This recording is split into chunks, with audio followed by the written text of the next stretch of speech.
Send Brian a bam, we're live. Did we send Brian a link? Yeah, we did. Okay. He's on the same text that is. Good morning, John. Good morning. Do you live in Kalamazoo, Michigan? I do not. Oh, you're so lucky. Sousa, could you bring up that article? For those of you who don't know what woke is, I'm going to explain to you. I want to explain to you what equity is. Equity is when everyone can do whatever the fuck they want within the rules of Big Daddy. So the only place in the world that equity exists is in prison. And when you try to enforce it on society, weird shit like this happens. This is a city run by a liberal mayor. They have decriminalized peeing and shitting and littering. And if you want to know what racism looks like, they've done this in the name of equity, meaning they think that someone can't follow those rules. I think that since they feel bad for Armenians because Armenians are such savages and pigs and dirtbags that they think that Armenians can't use the toilet to shit and pee and that they must litter. This is and guess what if the mayor is a Democrat or a Republican? You go ahead and guess, and the winner gets $5 million. John, hi, welcome to the show. It's been a while. The return of John Young. 3 incredible shows. I bet you they're going to be 3 of our biggest shows of the year. Sponsors. If anyone knows anyone at First Form, it is not a woke company. I need them as a sponsor going into the games. You guys are all tuned into the most funnest, the mostest excitingest, and the most detailed, most up-to-date, fastest reporting on the CrossFit Games this year, sprinkled in with the funniest shit too, and some news. So tell the guy who owns First Form or someone over there, I heard that company's not woke. And that they should get on the bandwagon. You know, somewhere I'm thinking like $20,000 to $50,000, something for like just sponsor all 100 shows we'll do in the next 72 hours. That's a deal. Teddy Williams, yes, he is back. We should have Brian Friend on here in a second. This is cool shit you got, John. Are we getting into it already? I mean, I guess maybe we should. I could ask you some questions. Okay, well, let me ask you this question real quick before we get into it. I have good enough form to do a snatch. What other accessory work? What other things should I be doing weekly if I want to just work on my snatch? What are some other movements? Snatch balances.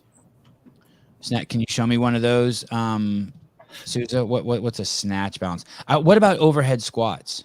That's also great, but you can snatch balance into your overhead squat.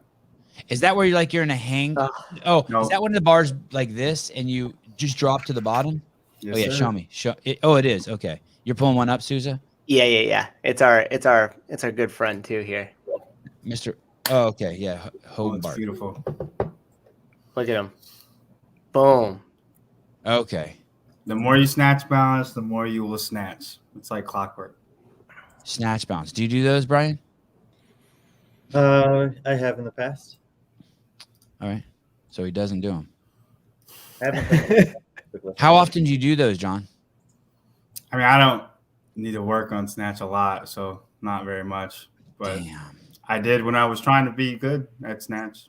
And now you're good and you've moved on. Check that box. Pretty much, yeah. You should be able to snatch balance more than you can snatch. So if you can't, then it's a deficiency. Oh, that's cool. What can you snatch? What's your max snatch? 285. And what's your max snatch balance? 315. How did you get it up there? Did you take it off the rack? Yep.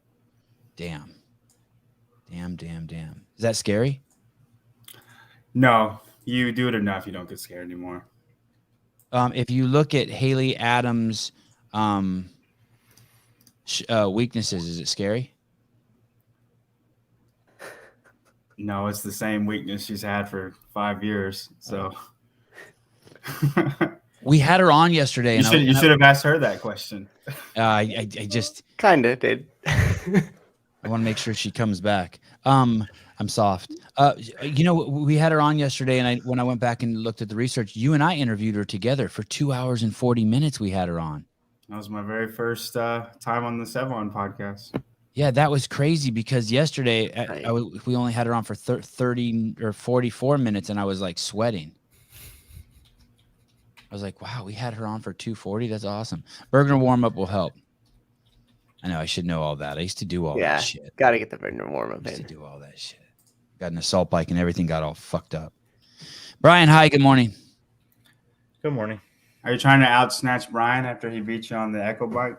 No, I'm just Did I beat him on the Echo bike? He only did he did the assault bike, and I was, John, all the stuff you sent me about that was so confusing. Oh, we can talk about it later. Which one what do you think about the Echo bike? Which one gets calories faster? If you're sprinting, an assault bike is faster. But if you're just trying to hold numbers, like hold paces, as you would in a 5-minute interval, an Echo bike is easier. An Echo bike is easier to hold 70 RPMs than an assault bike. Good. But if you're just trying to get 30 calories as fast as possible, an assault bike is much easier. Right, because you rev it up to high RPMs and those calories just start flopping over. And the better you are at that, it goes to the extreme. So like if you can hit 120 RPMs on the assault bike, it's even more advantageous than it would for somebody who can only do 110. Oh, I wonder if that's why the first time I got 80, because the first time I did it, I revved it up in the very beginning up to 90, and the second time I didn't fuck with that. I was like, I'm not doing that again. I wasn't going to go there. Yeah, I'm not doing that again. It's painful. You ever ride the assault bike, Brian? Yeah, but it's been a while. And I just you don't have one at your gym? No, we used to have them. We traded them all out for Echo bikes a few years back. How come? Were the assault bikes breaking? It was like the year before I started coaching it full time, so I'm not really sure. But they have said that the durability of the Echo bike for the gym setting seems to be better. Yeah, I've heard that too. The Echo bike's much more durable than the assault bike. We've talked about that, Sevan. If you have one in your garage and you're the only person using it, I don't think it's going to matter so much. But if you have 10 classes a day coming through there and people are just using it, I think that the Echo bike will hold up better over time. The longevity? Yeah, for sure. We're always doing stuff with the assault bikes, trying to tighten them up and everything. Do you have the pro version at your gym, Matt? No. I just have the classic assault bike. I have the pro version. It's a fucking tank, but I would think anything with a chain is going to need more maintenance than something with a belt. Yeah, and just like Brian was saying, the use out of it, like out of one class when we do assault bike, I got 9 classes going, and all of those bikes are going all day. Like the use out of it is just 10-fold more, 100-fold more than it would ever be at someone's home gym. Phil just gave the biggest reason ever not to use the Echo bike. Echo bike is stronger, and games name the Echo bike as the official bike. Yeah, that means someone paid to have that. Philly B. Thank you, Phil. Get your assault bike now for the best bike in the business. I think they are better for workouts just because you're not sprinting when you're working out. You're trying to hold RPMs. I like it when you say that. Brian starts to twitch a little bit. He doesn't like that. John, you think I would have got less calories on the assault bike than I did on the Echo bike? I do. Yeah. I think for you, yes. I think for me, no. Does that make sense? Sevan actually beat me. Brian, no, we don't know. But I didn't beat you, but it gives me like my ego a place to hide. Like, well, maybe it would have. There is some evidence that I did. It's uncomparable, really. John, you beat me by a significant amount. You did 87 and 91 on the machine that's harder to get calories on that I did 85 and 80. Well, you did I did 80 I did 80 and 70. I thought you did 87 and 91. No, I think that was Hiller. Yeah, that was Hiller. Oh, well. You know what the best thing about it is? A bunch of people have started doing it around the world, the community, and that is pretty cool. That is cool. That's the best part of those challenges, especially the snatch one with Sevan and Olivia Kirstetter. That was cool. If you're doing workouts that Brian and I do, you set the bar really low. There's been some impressive scores, but there's also been some scores pretty close to ours. I thoroughly enjoy when Brian and John fight. We'll see if we can get some of those, Heidi, today. They're gonna get feisty. John, can you give us an overview of what you've done, what you and Brian have compiled here? Sure. So I don't know, for pulling up the spreadsheet or we were just talking about it. But I basically went through every athlete in the games field, the individual field, and I tried to find a pattern in their workouts and what is a strength for them and what is a weakness for them. And I did that for every athlete. And I went through Dubai, Rogue, Wodapalooza, and then every semifinal. And then the 2021 games. That was probably the biggest one.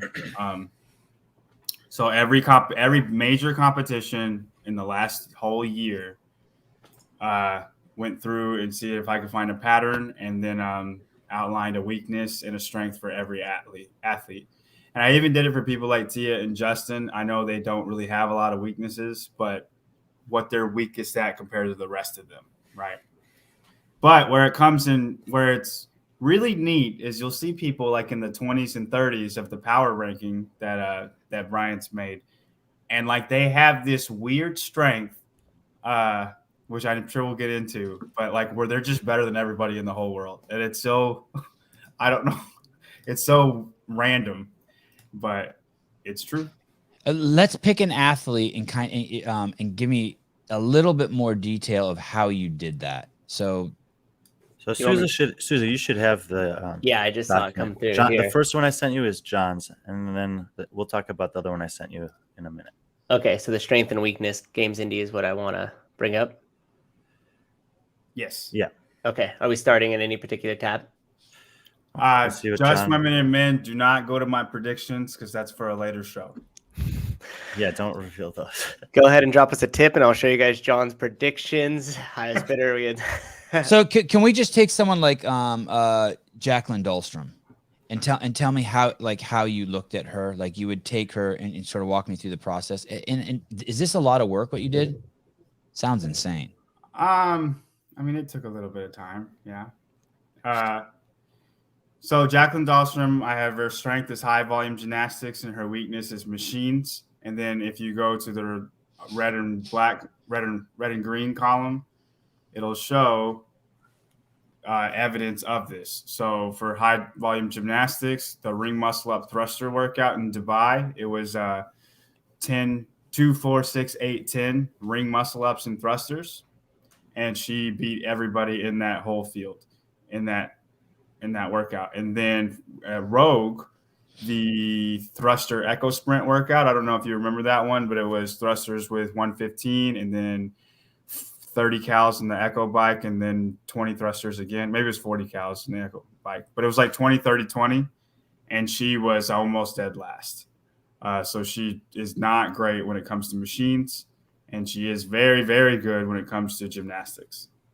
Okay, so something that's just been revealed to me here by you saying that. So these aren't relative to actual times, their strengths and weaknesses. They're relative to everyone else who's in the field, which means that in order for this data to be fun to play with, you had to pick competitions where you and Brian believed there was relatively the same level of competition.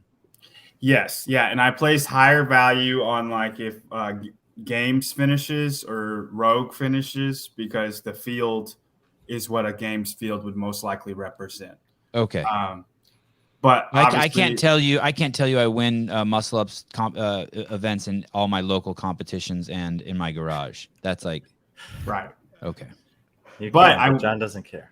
Right. No, yeah, I don't care. But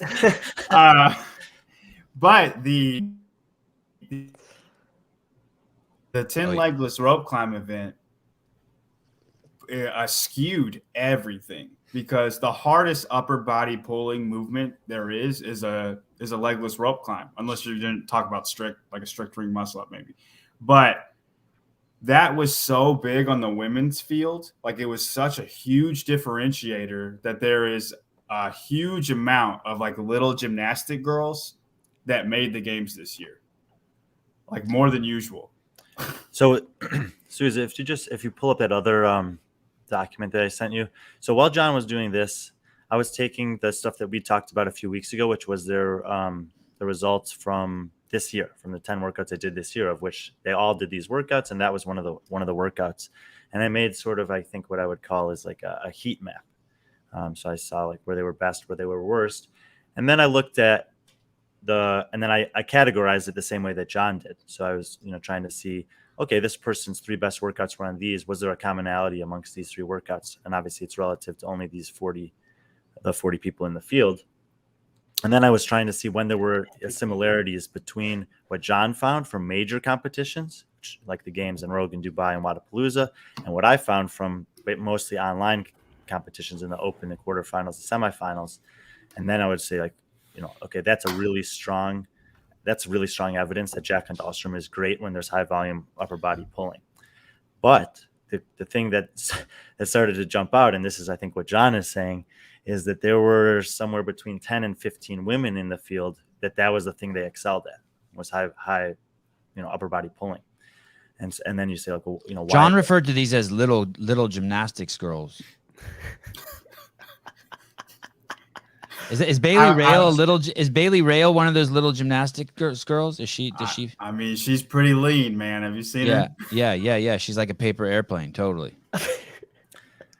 So the thing, so one of the things that's like the idea behind doing something like this would be that we could identify, someone when a workout comes out that might feature a high volume pulling at the game, that we might say, okay, well, that's something that we would expect Jacqueline Dahlstrom to do well at. But if this particular field is also really just deep in that volume of movement, now it's like, okay, she is good at those things, but just because she was great in that at strength and depth, where maybe there were only 3 or 5 women that were good at this particular movement or style of workout, now there's 15 to 20 women that might be good at this thing, because there's probably 10 to 12 that like excel in this, and that's not counting someone like Tia, who's excelling at almost everything. There's just always like 5 women at the top pretty much that are going to be in the mix.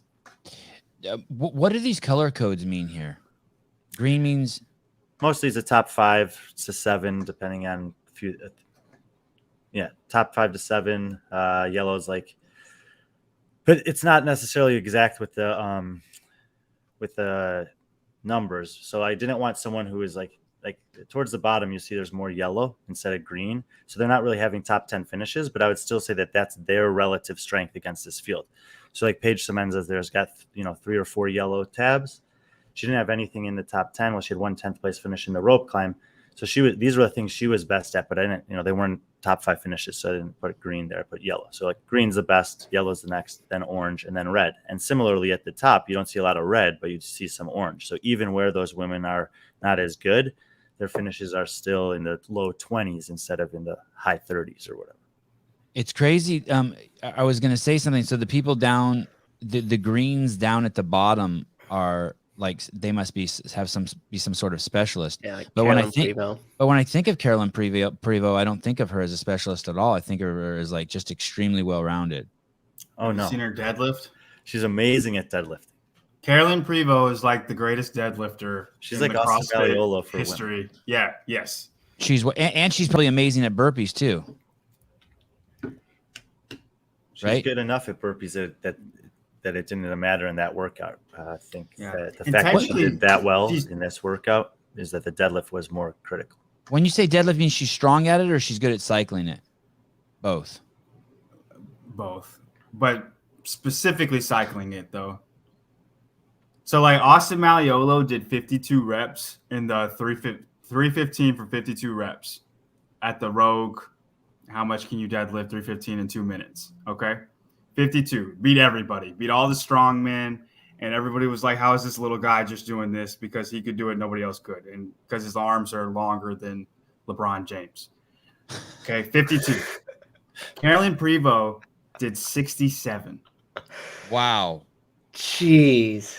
Wow. Like in 2 minutes, 225 for 67 in 2 minutes. Holy smokes. I don't think me and Brian combined could do 67 reps at 225. Yeah, that's like a jackhammer. So that's one every other second, one every 2. That's faster than one every 2 seconds. Wow. Yeah. So she doesn't does she not put the bar down in that? 1.8 seconds. Does she put the bar down in that? I'm sure there's a video somewhere that you can. I know. I'm searching for it. See if we can find it.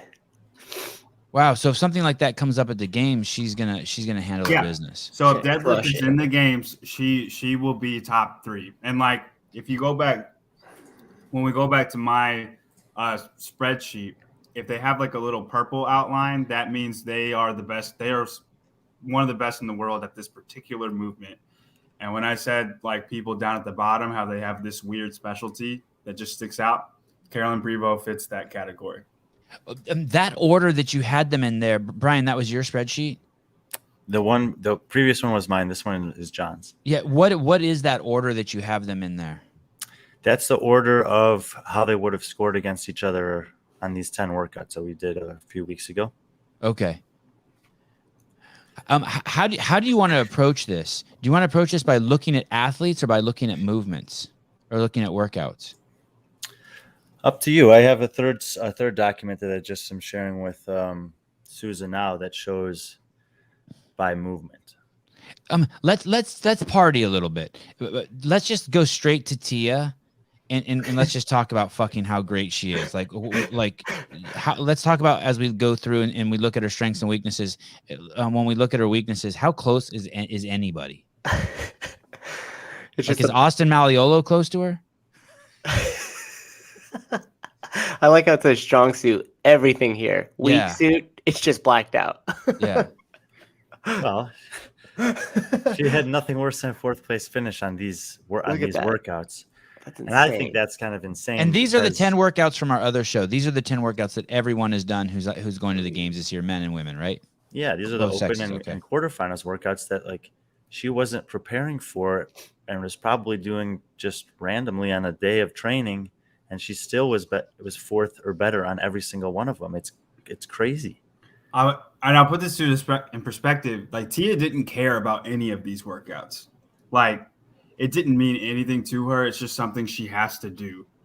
I guarantee Mal O'Brien, these workouts meant way more to her than Tia, and she still beat her by 200 points. In workouts that suit Mal, that are really good for her.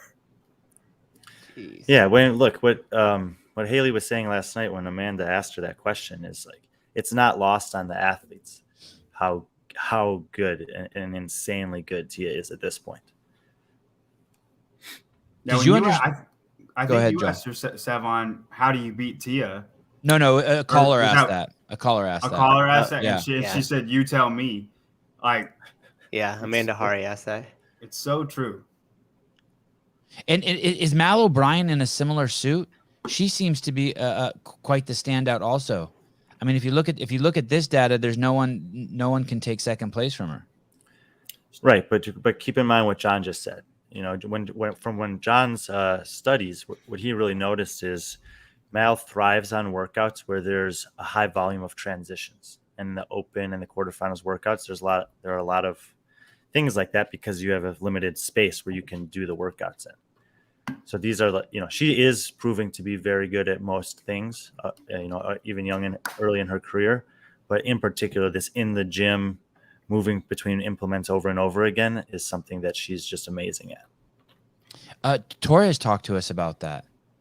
That basically and I'm paraphrasing him, that the newer athletes aren't using the transitions to rest or to take breaks, but they are resting when they need to be in strategic points, but they're not letting the transitions dictate those rests with water, shirt off, chalking up, shit like that.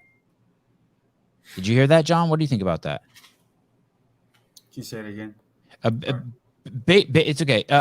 Basically, because it kind of needs to be repeated because it's something we've talked about before. I think Brian and I have talked about it before, that basically these newer athletes and the athletes who are staying at the top aren't letting resting time be dictated to them. They're not. And in the past, transitions were where people would rest, even if it was for half a second, 1 second, chalk up, drink water, take your shirt off, and that the newer athletes are resting when they need to. Let's say you're going to do 20 muscle ups. They might rest at 7 or something and then go to 13. But in between those 13 muscle ups and that farmer's carry, they're not taking a rest.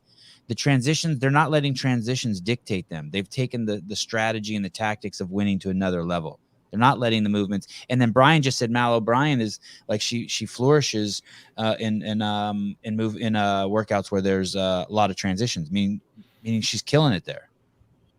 Yeah, I don't. Or implies that. I don't know if it's strategy though. I think we're just getting fitter as a whole. If you look at, like, you could take Catherine in 2015, 2016, she was always a very fast mover.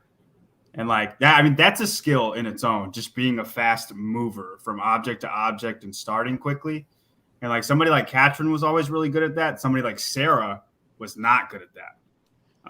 She wasn't a fast mover. And that's kind of a hard thing to quantify because you kind of just see it.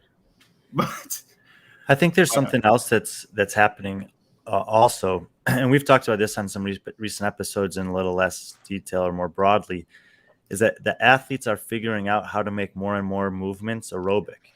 And I first was like clued into this when they started doing the Whoop heart rate monitors and showing that on Rich Froning's workouts. And we've even pulled some up and showed before where he'll start doing toes to bar and his heart rate will start going down. And I've personally have experimented with the fact that if I just finish a set of thrusters and my heart rate's elevating, and then if I go stand there and I think I can't jump on the pull-up bar to do the toes to bar yet because my heart rate's so high. Actually, if I jump up there, the toes to bar allows a rhythm. I've figured out how to breathe in the rhythm of the toes to bar as long as my midline can hang on. I think my heart rate actually might be dropping as well doing the toes to bar as opposed to standing there waiting. And when athletes like Mal are coming up and people are, teaching her or coaching her through how to make more and more of these movements, stuff that she can breathe through, it's actually better off for her to just start that next set than to stand there and wait for the heart rate to come back down. Which athlete has the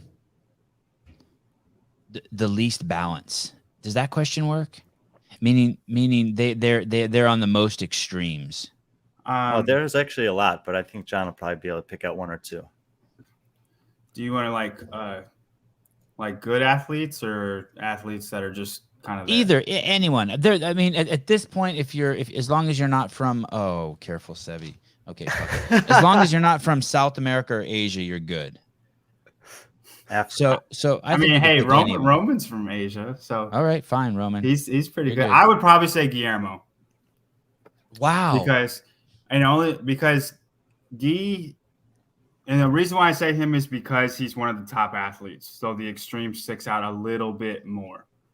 As far as the men go, we can get on the women and talk about them too. But because Guillermo, it's almost an automatic win. You know what I mean? If it's a strength event, he's going to win. He's that much above everybody else. John. So the last initial in his name is an E. Okay, Brian. Well, you have access to the document too. Guillermo. What do you mean? There is an E. What? He keeps calling Guillermo. Guillermo. Just call him Guy. Guy. Malheros. At least he's got a vowel in there. A quesadilla. But when a guy can finish in the top 10 and he's exciting like he is, like his extremes stick out a little bit more. If he comes in, is there another athlete where they're guaranteed to win besides Tia? Where you could say that about them? Like maybe. What do you mean guaranteed to win? Well, but if it's going to be a snatch, Guy's going to win it. I don't know if you can say that about any of the other 80 athletes. 79 athletes. Anybody in purple, it's a guarantee just about. Okay.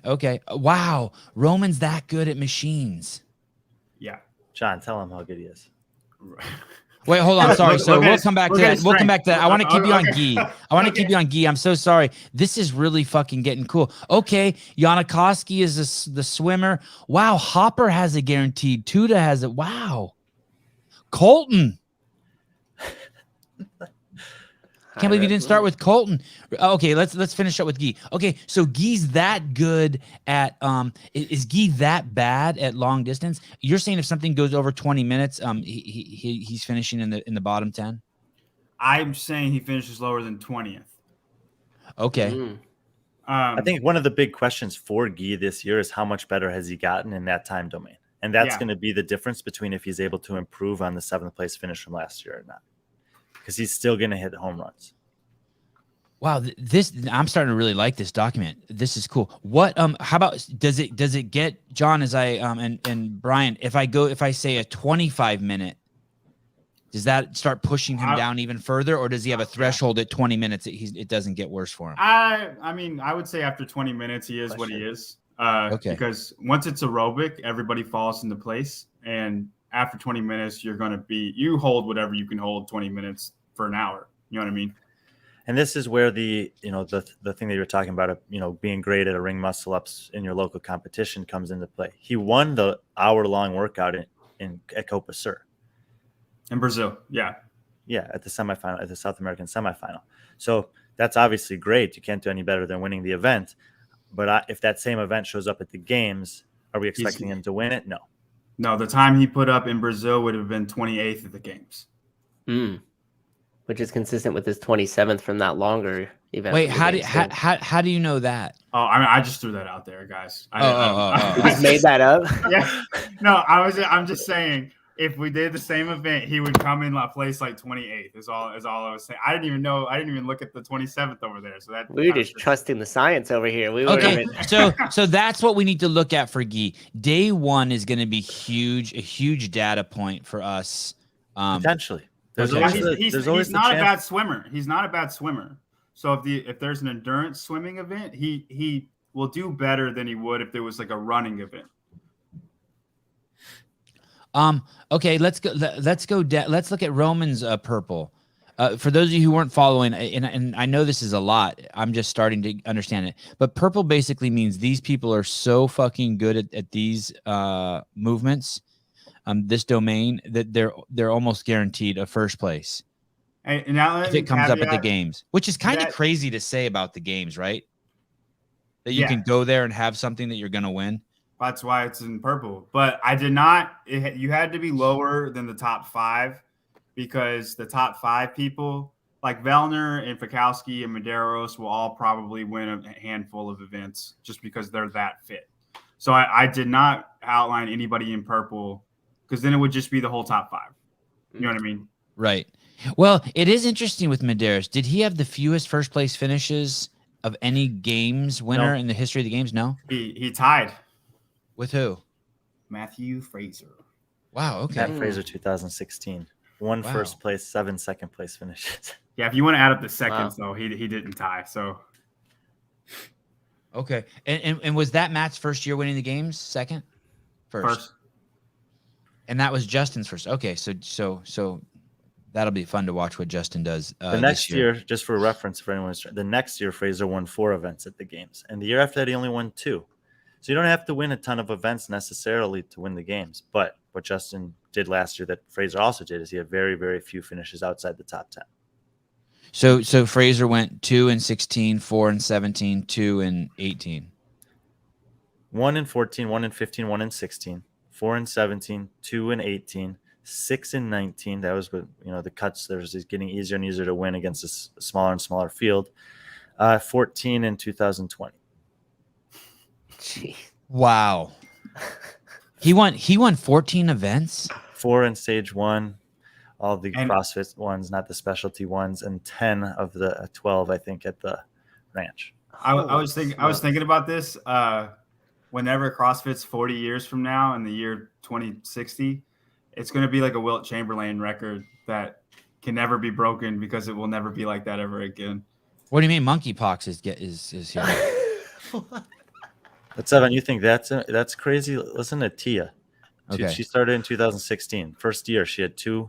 Next year she had 2. 2018, she had 2. 2019, 5. Fraser had 6 that year. 2020, she had 13 to Fraser's, what did I say, 14? Mm-hmm.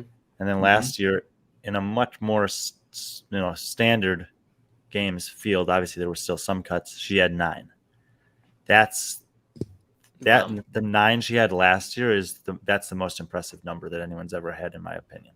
Yeah, it was a full slate of games with the full field. I know they cut down to and she did win 20. 11, 12, 13, and 15, so she was winning the back half workouts against a smaller field, but I don't think anyone that got cut was going to beat her in those anyways. That's more of a testament to the fact that she's basically just getting better as the weekend goes on, like Rich used to do back in the early 2010s.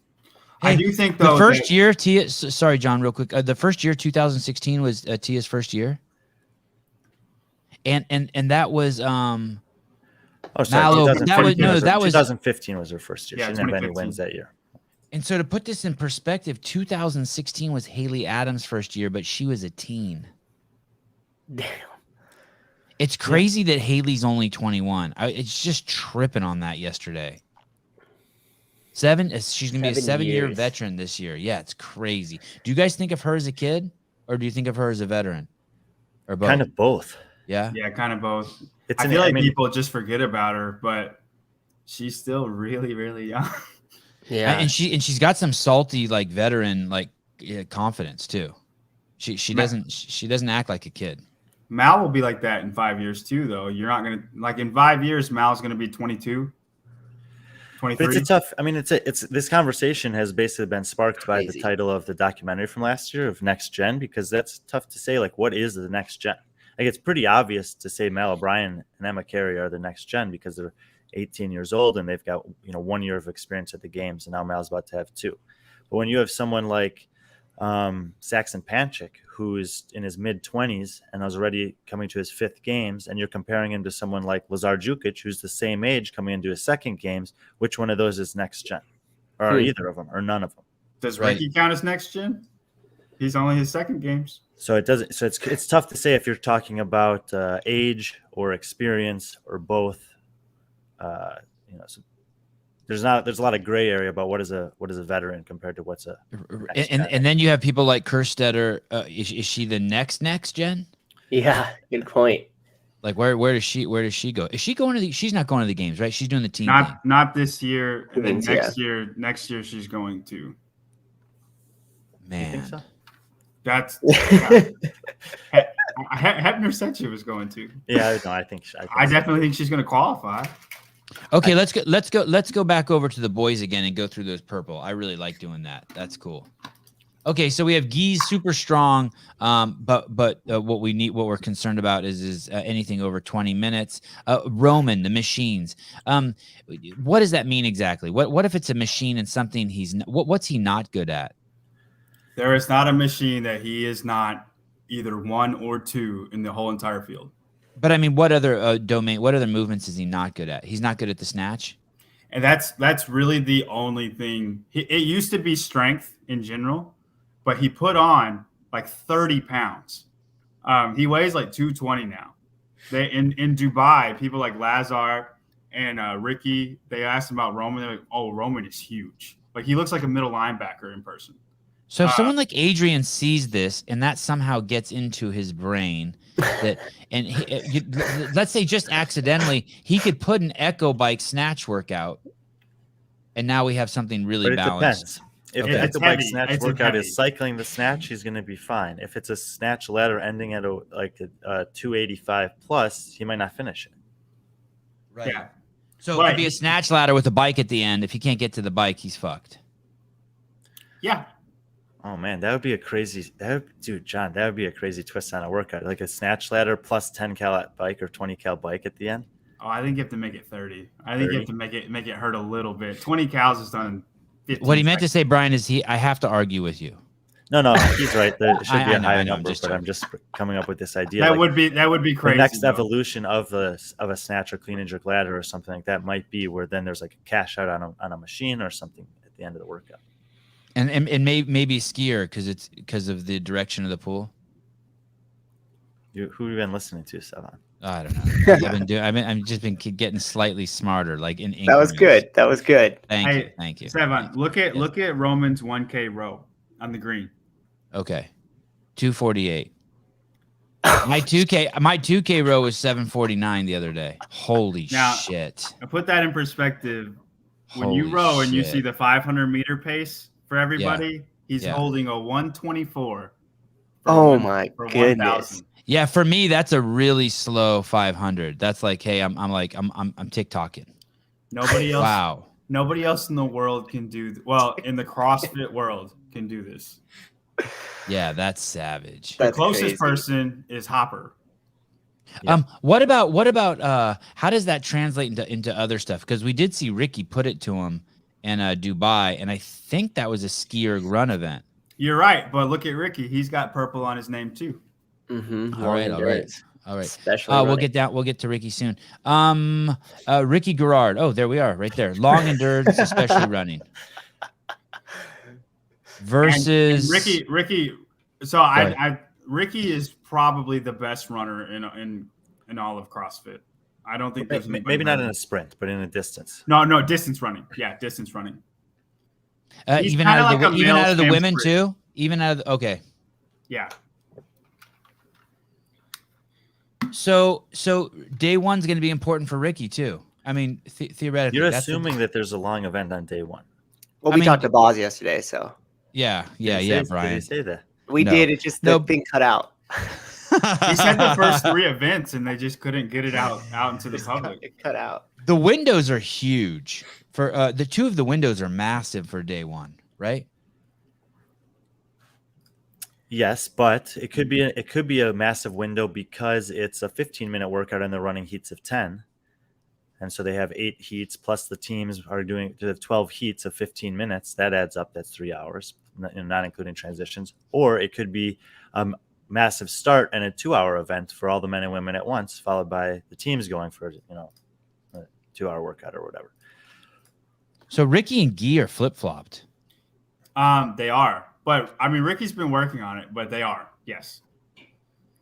We have a 5-hour window when we start the CrossFit Games on August 3rd. And then I don't know what we're going to do in 1 hour in the middle of the day. With both of them too. That's going to be like the broad jump. And in case people are curious, Ricky's 5K was 17:30 something. So you can do the math on that. And 5K is 3 miles. Yeah, 3.2. Okay, so that's under a 6-minute pace. No, it's like a 6:15 pace. Oh no, you're right. Yeah, never mind. Sorry. Crazy. 5:50. Yeah, That's crazy. Insane. All right, let's go back to that list.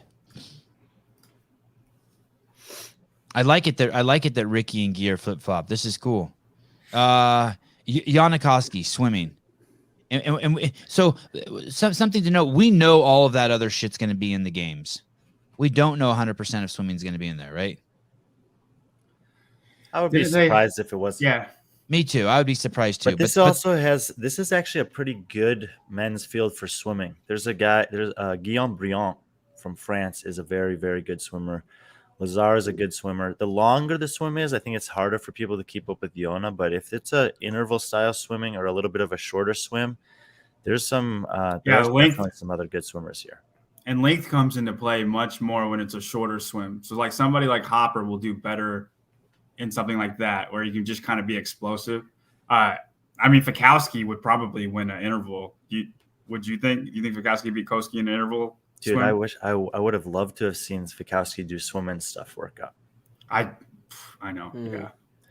Like I kind of am hopeful that they're doing a workout similar to that because we only got to see such a small number of athletes do it in 2020.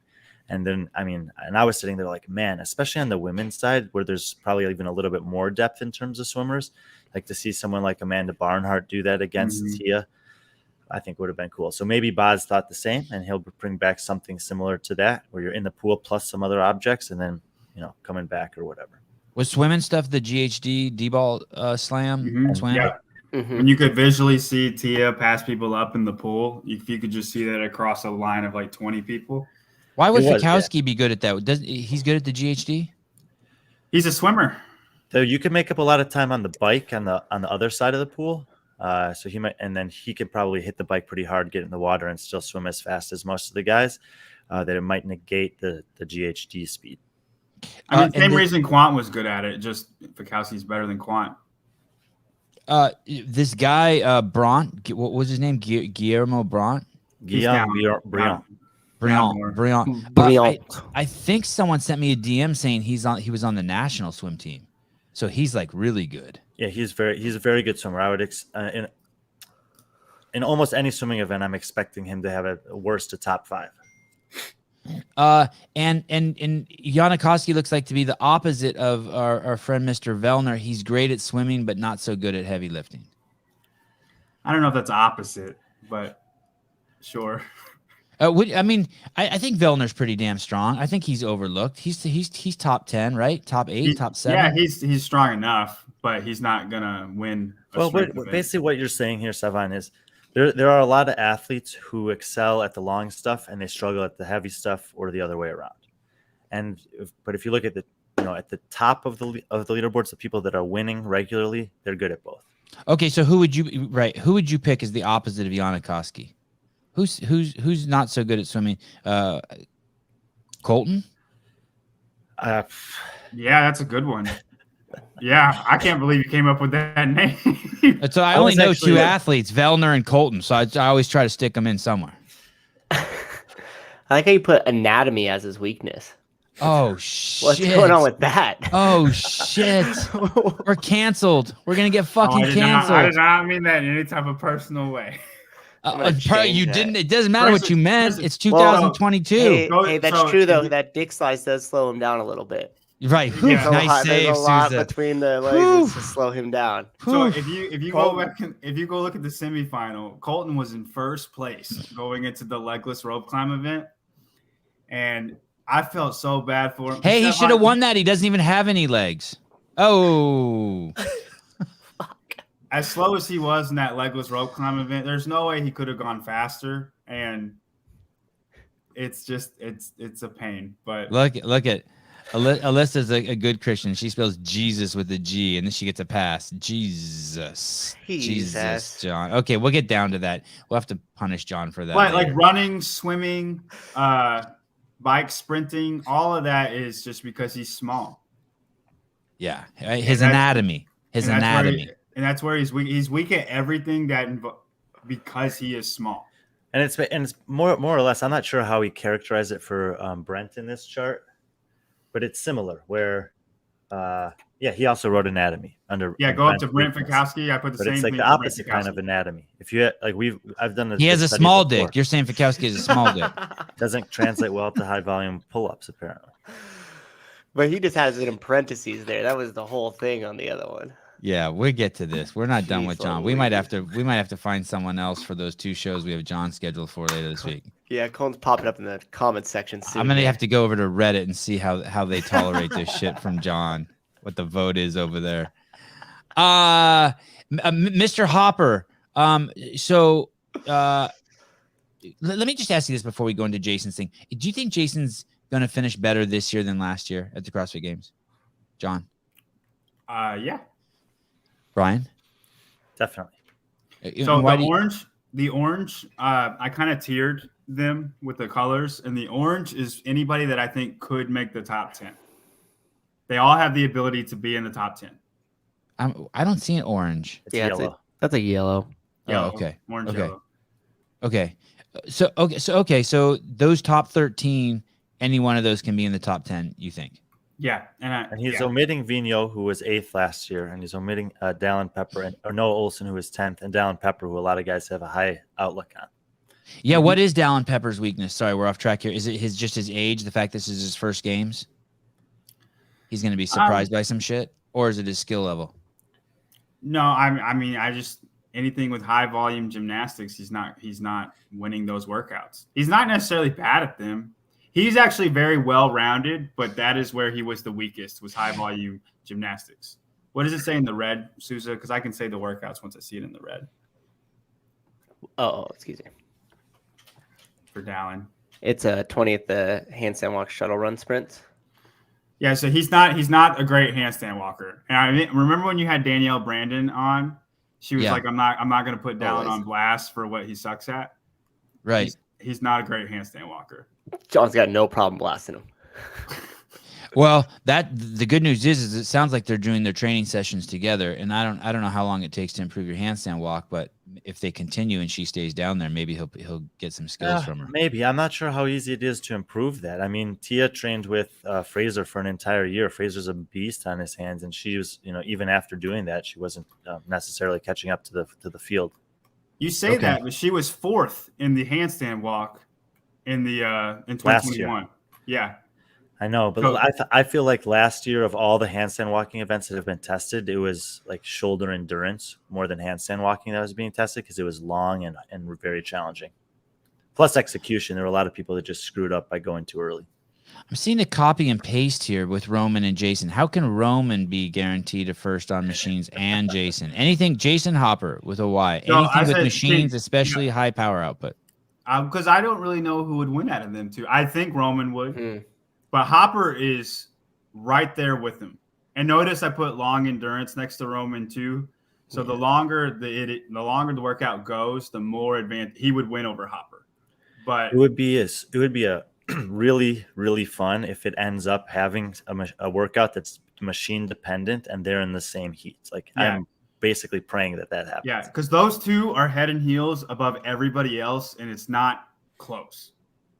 Wow. What the obvious is mass makes people good at machines, but what are the other things? What are like the nuances? First of all, I'd say they're head and shoulders above. Head and heels a little extreme. Okay, head and shoulders. Okay. Is that a shampoo sponsorship? Just like sayings. What makes these guys so much better? Paint, ability to suffer, athleticism. Is there any athleticism in the machines? Just ability to transfer power to the machine. I mean, size does play a huge role, but it's something that you train. Like power output is trained. You can get better at power output by just training it, and they are better than everybody else at it. Brian, I noticed you muted yourself and you were looking up. Are your neighbors fucking up there? Like you were like, I know I live on the top floor. They're doing some work on the roof. Oh, okay. Yeah. All right. Brian, why do you think that they're so good? I mean, they're both some of the bigger athletes in the field. They both have a super high volume of fitness anyway, and they have a high pain tolerance. And you have to have all three of those things if you're going to be the best in the world at the power output on the machines. So, and that's what was, I say that, but like I'm really curious.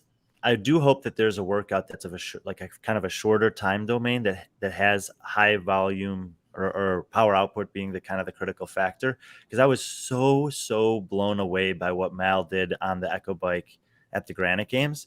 And I want to see if she's actually found a way, because she's very small. She's a small athlete relative to the field. She's below average size. Mm-hmm. And if she's found a way at that size to be in the top of the field in a 5-minute or less workout that's machine dependent, that is going to I'm going to have to reframe the way I think about that.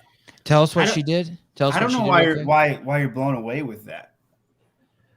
It's 70 cals. That's an endurance thing. It's not transferring explosive power. I think people misconstrue this. No. So I wouldn't have been surprised in that workout if she'd been able to maintain a pace against some of the bigger athletes in that field, like Emily Rolfe, for example, who's also fairly good in an endurance style event. But she was basically blowing them away. I mean, it was like 20% better on that portion of the workout than some of those women who got there before her, and she left before them.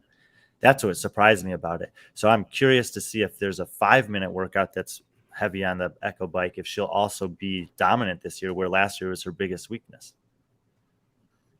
That's fair. We need another. Basically, you want another data point.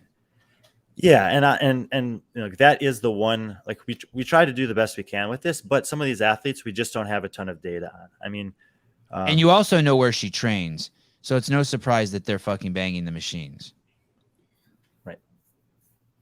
Oh, high volume pooling. So if the workout were skier rope climbs, yep. That's like, oh shit, you got something really good for Jason, maybe not something not so good. Yes. He'd be good on the machines, the pulling, yeah. Okay. So if Adrian saw that, I mean, we had a workout like this last year, more or less. It was the rope climb, skier, Husafel bag carry. Event 5. And Chase. I was watching this event. He had to be escorted off the field, right? But I will say, yes, he did. Yeah, I think that was just an execution error. He came out way too hot on that one. You call it what you want, John. That it's a perfect example. Yeah, but it was a great workout because you could fall into a trap in any one of the 3 areas potentially. But at least that's what I thought initially. That bag basically was irrelevant for most of the athletes. I was watching the workout back and I thought. And I wonder if Dave would have thought this also watching it, that relative to the other 2 movements, he might have had them do like a little bit further distance with the bag, maybe like do a down, back, down in each of the segments that they were advancing it, because most of the guys and the women would just pick it up and kind of like not even need to get a really good grip on it and just like muscle it across the wave for 5 to 7 seconds. And then they'd just be back on the rope climbs and the ski erg. And so that workout, you could actually make up it for some of the best athletes, it was coming down to the ski where you could make up the difference. It was kind of cool to watch him implode like that. Mm-hmm. I mean, it would have been cooler to see him win it. That's exactly why I think that he'll do a lot better this year. I don't think you're going to see him have workouts where that happens during this time around. Yeah, I love, like Fraser said this, and I think it's so true. He's like, you got 19th, and you were the biggest idiot in the whole competition as far as how you executed your workouts. God, I hope we 19th. But we will see some people implode. Maybe it's Dallin's year. Dallin's pretty calm and collected when he's in competition. Yeah, I think Dallin will. I think Dallin's in the top tier of men in terms of execution of workouts already. What's the highest anyone's ever finished as a rookie at the CrossFit Games? Second. Who is that? Rich and Matt. Wow, both of them. Antia. Yeah. Oh, I thought we were just talking about men. But... Laura, her rookie year, Laura Horvat. Mm-hmm. So it's and I mean, look, Vellner and Fikowski weren't too far behind that. Like, there are rookies that can have top. And Sarah was in first to the last event, her rookie year. Yeah. So there, because for some of these athletes, I wouldn't not say this is not the case for a Rich Matt Tia, but for Fikowski, this is a good example. Like, the qualifying process was so hard for him because of the anatomy and the nature of the in the gym style workouts that were at regionals. Once he got to the games, he was able to express the full breadth of what he's really excels at. And so you see him rise up to the top. And every year that there's been a more traditional games format, he's right up there at the top. Sarah was in second place going into the final event. What year was that? 2015. She kept failing the handstand, the parallel handstand. Yeah. I remember thinking that when I was doing the behind the scenes that year that she was going to be the next Rich Froning. I was like, holy shit. You said it like 18 times in the behind the scenes. Yeah. He said everybody should be scared of Sarah, huh? He said it to everybody. Man, oh man. Tudor Magda, the lowest guy that the first guy that we've talked to who's in the red. That means they're going to shit the bed at the games. I'm so excited. I think we got confirmation this morning that we are going to have Tudor Magda on the show on Friday. On Friday after event 1, 2, and 3, after the first day of the CrossFit Games. Thursday. It is Thursday? Yeah, because they'll go Wednesday is gonna start, and then okay, sorry. So it is Thursday. Yeah. So I'm so excited that we're gonna have him on. So don't anyone say anything too mean about him. By the way, there's no cool. Did you guys confirm with Adrian? There's only 3 events on day 1. No, he wouldn't give us. He didn't give us anything. We got nothing out of him. I know, but if I had said there could be more than 3 events on day 1, you'd say, like, oh no, we talked to Adrian. Oh well, we would have said that too. Anyway. We would have said that also. That was in our text thread, yeah. But I'm stoked. Tudor Magda, max strength, handstand walking. So this is the guy. You think this is the guy that's going to compete with Guy in the strength movements? No, he's in purple because of the handstand walking. He just has 2 strengths that stuck out, and I can't highlight half of the column, so I'm not technological enough for that. So he's in purple because of the handstand walking. He should be really good at the max out strength stuff, but he's not going to compete with Guy. No. How good is his handstand walking? He really is like the best in the field, guaranteed. He blew me away in the semifinal, the way he was handstand walking.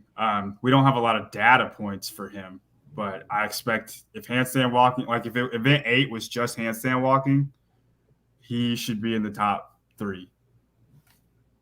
Are there any? Who's the second best at handstand walking in the field at the games, at a man? Medeiros has always done great in the handstand walking, but and Saxon's really good at handstand walking. There's not really anybody that's kind of like way better than everybody else. There's no Danielle Brandon. Okay, and who's better at a Danielle and Tudor? Danielle.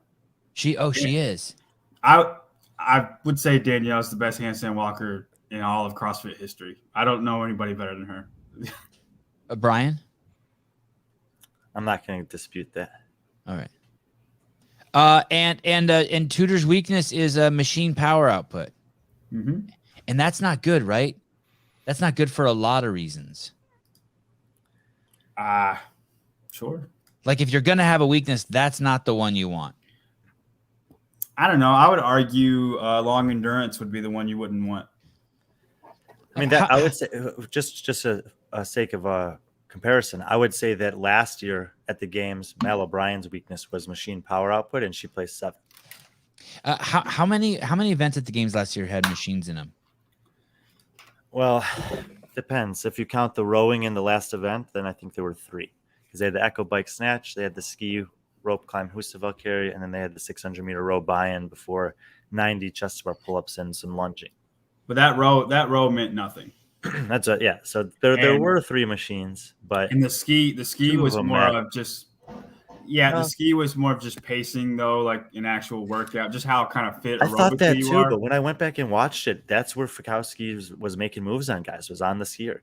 Yeah, but Fikowski always is good at this game. Like he's fitter. I know, he's one of the fittest people in the world. You could take advantage of that strength and make moves on the ski erg in that workout. You could take advantage of a strength on a bike, and that could be a deciding factor on the Echo Bike Snatch workout. You could not have rowed fast enough to make up for a deficiency in handstand in chest bar pull-ups. No, but I'm saying you're not going to come in 35th place because you're skiing 3 seconds slower than Fikowski. And I'm saying that you could be in 35th place on the last workout, even if you were the best rower in the field. So there were 3 machine workouts, but I think that the machines were only relevant in 2 of them. Yeah, I'm agreeing with you. I'm just saying it doesn't apply to his weakness here. We're just pretending to argue for Heidi's sake. Yeah, thank you. You're a good dude. Hey, I'm thinking more of the fact as just a correlate that the people who win the CrossFit Games, the top 5 people who are in the top 5, they're fucking good at the machines. Yeah. I mean, I don't disagree with you on there, but it's not the end all be all. Colton Mertens, high rep movement squat strength. So give me an example of something he's guaranteed to win at. If we see it pop up at the games, this handstand or this high rep movement. So if it's like CrossFit-y, any like a Fran type workout, anything that's like a CrossFit-y in the gym type workout. John, let me ask you this one. One of my chance to win it. Regional workout we actually talked about earlier this year also. Front squats, strict handstand push-ups, and burpees. Yeah, he would win. He would win that all day. I don't say it again. Front squats, handstand push-ups, and what? Burpees. It went 21, 18, 15, 12, 9, 6, 3. Yes, Brian? Yes. Yeah, this was a regional workout in 2017, 2016. 2014, actually. Okay, way back when. Did you just do that recently? Is that why I popped up? No, that was the one year I went to regionals as a fan in Navy Pier in Chicago here, and I remember watching that workout. That's a brutal. It just stopped people in their tracks. I still think maybe it's just because it's such a bad skill set for me, heavy front squats and strict handstand push-ups, but I still think that's one of the hardest workouts I've ever seen at regionals. Mm-hmm. And I would love to see that workout at the games. Like, I've been thinking that Adrian might throw back to some stuff from the past, and it doesn't necessarily have to be old games events. Like I think that would be a very relevant old regional test to bring back in the game setting, and we could see just how much better these guys have gotten at something like that. And you wouldn't change the weight on the front squat or anything? It would just be exactly the same. No. Yeah. It was, and you're doing 21, 18, 15, blah, blah, blah. Like, it's a lot of reps. Like, they did not need to be heavier. That was an epic finish. That's an example of a workout that Colton would win. And we've seen Colton Mertens win workouts similarly to that in especially the year that they had the Rogue Online Invitational. He won, I think, for both the first and last workout that year that had basically a barbell cycling gymnastics combo. Mm-hmm. And the last workout was 21, 15, 9 overhead squats and deadlifts. Oh, it's just straight barbell. And he beat everybody by like minutes. In a 5-minute workout, he was 4 minutes. It was almost like Friendly Fran with Fraser, just because his cycle was so much faster and he's ridiculously strong. If you look at his green section, he did 365 for 30 on back squat. And I think he's the only guy in the field who can do that. This guy, PMI Premium Services, hey, man, you are so generous, and I apologize for any of the times you've given $20 and I haven't mentioned your name, but you're always in there, and we seriously appreciate it. What about something like Murph? Yeah, he wouldn't do good. in that one. Really? I mean, look at Josh Bridges. I know Josh Bridges is a good runner, but he's also He's a smaller athlete. I think he'd be middle of the pack just because. But would he win would Colton win the push-ups, air squats, and pull-ups? He'd pass people in that part of the workout, I think. Yeah, he would make his move in that part of the workout. I think he'd get like 10 to 20. So his running is so poor that even being the best in the field at those three, he still can't break top 10. I don't look at it as it's poor. I just think everybody's really good. Oh, you're a good dude. You're a good dude. You're a good dude. You're a good dude. Let's go down to Will. Fire Department Station 9. Will Morad. Wow, Will Morad. Good on him. Yeah. So if you go back, he's man. Is this like the first time we've ever talked about him on the show? Is just he's that old guy. I can't believe he's still CrossFitting. He had an 82-point deficit in the last event.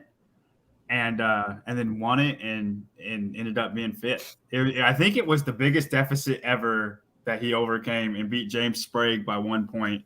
You're saying he was in 6th place by 82 points? No. He was like in 10th place. Okay, sorry, 10th place. They weren't even talking about him as he could possibly come up. Nobody even knew he was at the competition, and then he just got first and 82 points. He's literally like we actually have to reconsider the way that we evaluate possibilities going into last event to say like mathematically down to this place is still in it because this was pretty much pushing the limits of what was possible in terms of a comeback. Yeah, everything hit exactly perfect down the line. What's the S stand for? S? Strict handstand push-up. Strict. Okay. So basically, and also, would you say that putting handstand push-ups as the final event is a sure way to guarantee the biggest move? If you had to pick one movement, I would say, you really wanted to be like, okay, we're going to really fuck with the leaderboard. You make that as the final event and you put it some crazy number, you know? I think the heavy ladders have more movement. Okay. Just because they could actually, they both, because of the same reason, right? They both can stop someone. Yes. And the person we also saw with legless rope climbs.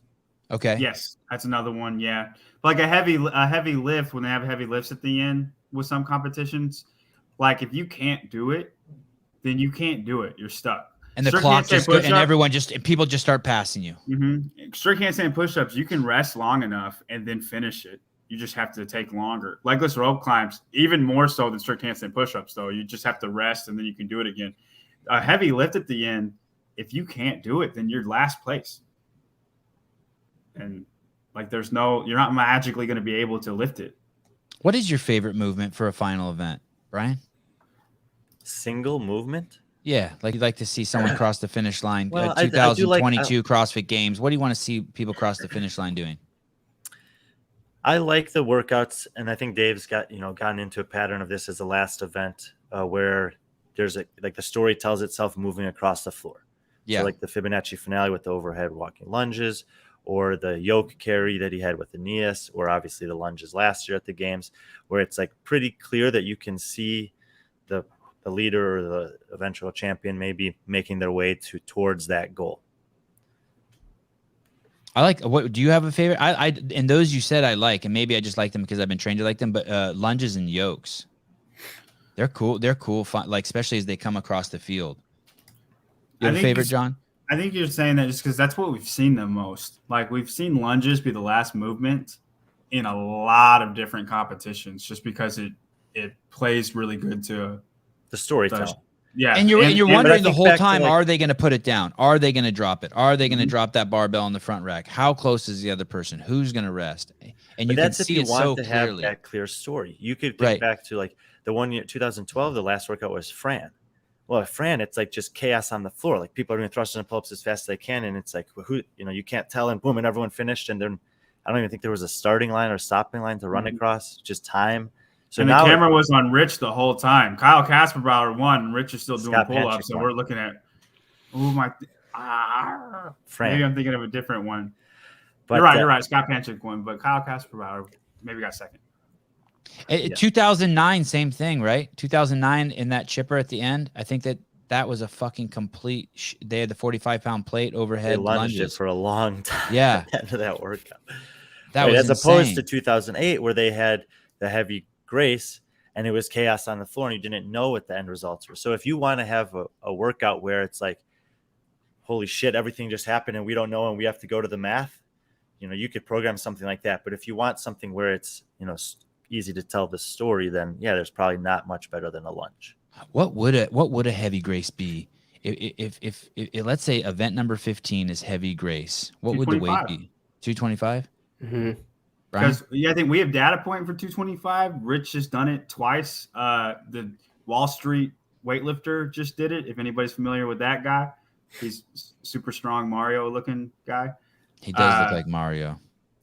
225 would be and that would be heavy, but I think that's the. Does Guy who wins that, Guy or Tudor? Maybe Adler. Oh, yeah. That would actually be a super fun workout because guys like Medeiros and Vellner. Medeiros would be very good at that workout. Is Colton in the mix there? Yeah. That would actually be a really fun workout for this. It would. Yeah, it would. Actually, yeah. What about the women? What would the women's Saxon weight be? Panchik would move that well. BKG would move it well. Like it would be pretty tight, I think, for the best women. Yeah. Minus what would Tia. the weight be for the women? Yeah. 155 probably. Hey, 155. So I think it should be heavier, but so the women are so fucking good that we take out the best woman. The woman at the top is so fucking good that we take out the top woman instead of like taking out like the bottom woman. Like who's the bottom man in this field? Can we see at the bottom? I don't know if this is just a grouping. I can tell you from when I did the composite rankings that we were looking at earlier, Austin Spencer was. So top from the 10 workouts they've done this year. I mean, all the dudes would probably finish within the time cap 225 grace, whatever it is. But if you make that grace 165 for the women, some women don't finish it, right? In this field, I think that they'd all still finish. Yeah, maybe, and there'd probably be like 2 to 3 women that would be maybe significantly behind, but everybody's capable though. What's funny is Haley would be good at that workout, and she's not even that strong. Hey, it would be cool to see them do 155. The women do that grace at 155 just to compare it to 2008. Yeah. Oh, that would be cool. Fuck. Can you imagine if Tia had a faster time on that than Jason did back then? Do we know Jason? It was squat clean. They just squat clean it. Though. Yeah, I was gonna say they could squat clean it, and they could kind of thruster it too. Then. Oh, I think Tia could beat Jason in that. I don't. Tia's a monster. I think so too. What do we know Jason's time by any chance? Anyone know it? We do. Give me a second. Dang. Okay, let's cruise over to the women. Damn, this show is dragging ass. Sorry, guys. Sorry. Hey, in a couple minutes here too, Sevan, did you get the stuff that I shared there with you? Because I have to run. I'm sure some of you guys heard my GPS to Fire Station 9 when I was checking how long it'll take me to get there. Just a heads up, I have to jump off in 10 minutes. So did you send me this sheet? Yeah, I forwarded you all the emails that Brian and John sent me, so you should have access to all these spreadsheets. We're fucked. Sorry, guys. I should let Ryan control it. Sorry, guys. We could always just end it when Sousa leaves. And then do you want to come back and do the women? Do you want to come back and do the women? What do you mean? We haven't done about the women, but we haven't done the women back and forth. Well, we haven't done the women in terms of their. Let's go over and look at the women real quick. Jason's time was 2:46. Whoo! She's not beating that. I think she is. She's not beating that. I don't put anything past her. Which sheet is that, Sousa? The aggregated strengths and weaknesses. This would be. Is it John's or Brian's? It's John's. It's strength and weaknesses, and then in parentheses his games indie. That was the one that we had up before. Okay, I see it. I see it. Yeah, so if you go to there's a men's, women's tab at the bottom. Just don't go to their predictions. And if you want to, we can go through everybody that's in the purple because that's probably the most significant thing to talk about. Yeah, let's do that. I'm gonna share my sheet and see if I can push. Is that me? Yeah, that's me. Okay. Go up to the top, Sevan, and change the zoom from 100 to 125. 100 to 125. This podcast is guiding Sevan through technical. I know. I'm sorry, guys. I apologize. But you're good. You're good. Anyhow, awesome. Amanda Barnhart, soon to be on the show. Daniel Brandon, soon to be on the show. Carl Sanders, soon to be on the show. This is exciting. Amanda Barnhart. So, has she ever won an event at the CrossFit Games? Event 9. Last year? Yeah, the bike sprint and the power snatch. 21:15.9. She's won 3 events at the games. That was the one she won last year. The bar muscle up sled event she won in 2019. Yep. And then you want to see if I can do the last one? I thought you would get this one because it was actually the first one that came to my mind. Really? Yeah. Chaos. Clean and jerk. No. Oh, yeah, the very first one. That was her rookie. Yeah, she made a big move, but she couldn't touch the leaders on the whatever that slug drag was. That's a great video for the fans if they want to look it up. What year was it, Brian? 2017? Which?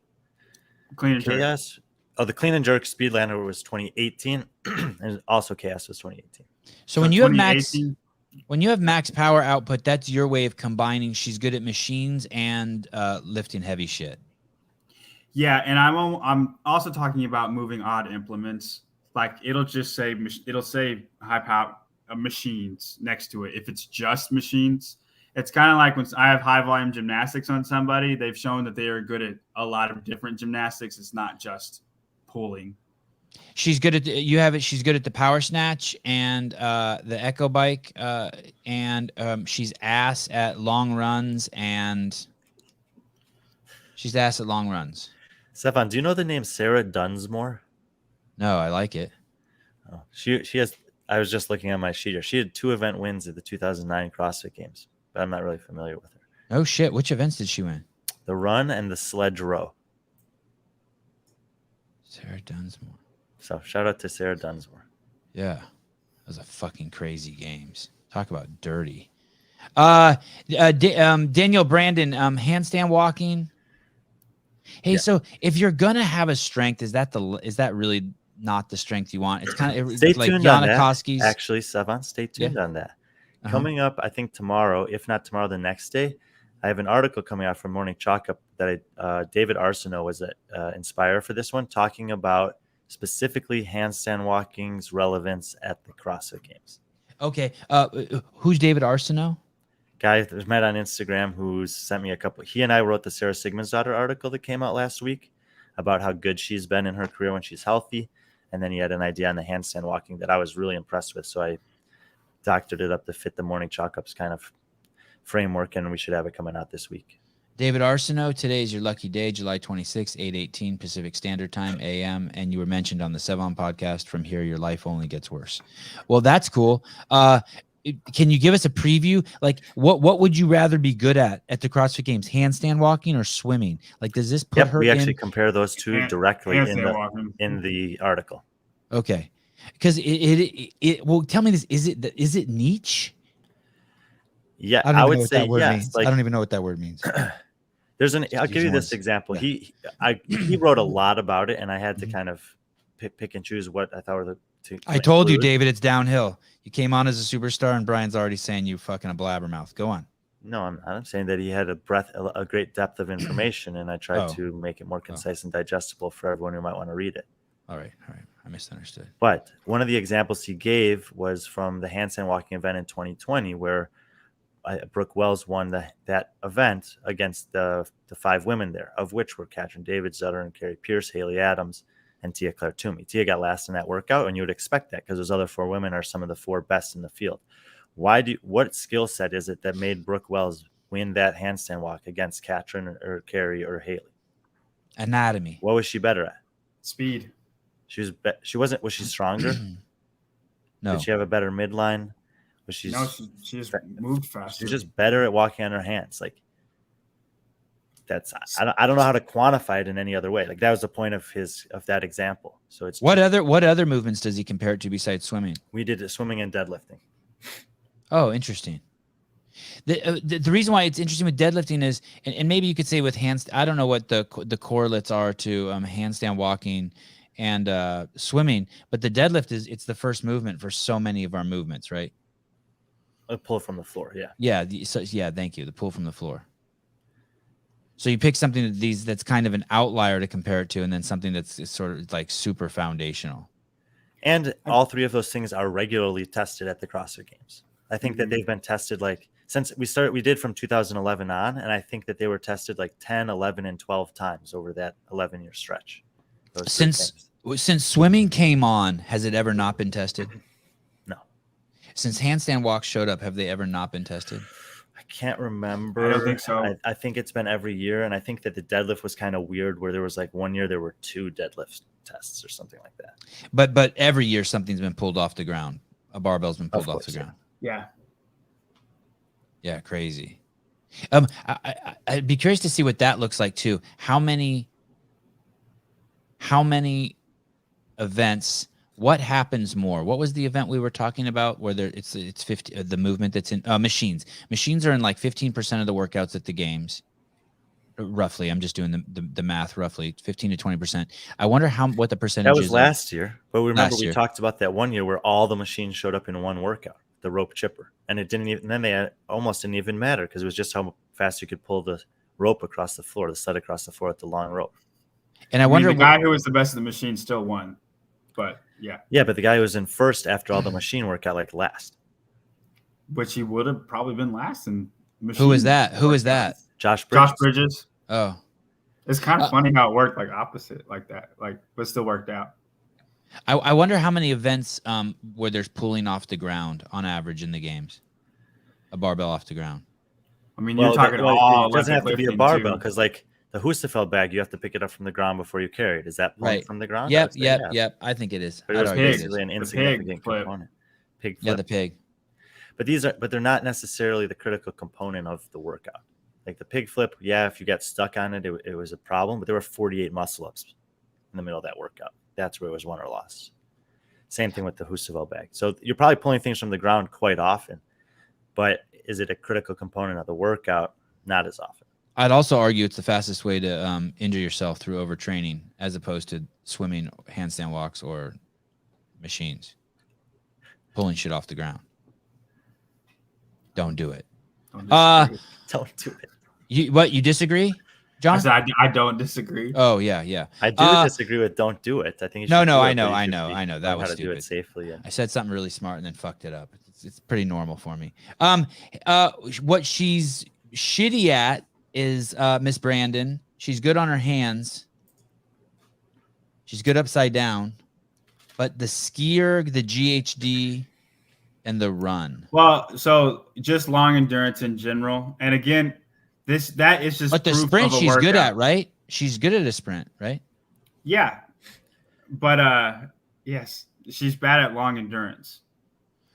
So the details of that workout, he's just included in there as an example of a long endurance workout that she didn't do well at in recent competition. Okay, and that was the Rogue event. She took 19th. And so how did she do last year in the toes to bar run event? Did she shit the bed on that? No, I think she actually did fairly decent on it. I will tell you in one middle of the pack. I think she was in the middle of. They were only middle of the pack. There were only 30 athletes left at that point. Danielle Brandon doesn't have any gaping holes, huh? There's no. No, she's pretty well rounded, but like her weakest point would be that. And that's and that was the assignment we were going for. Not to say that they're necessarily terrible, but it's that they're the weakest.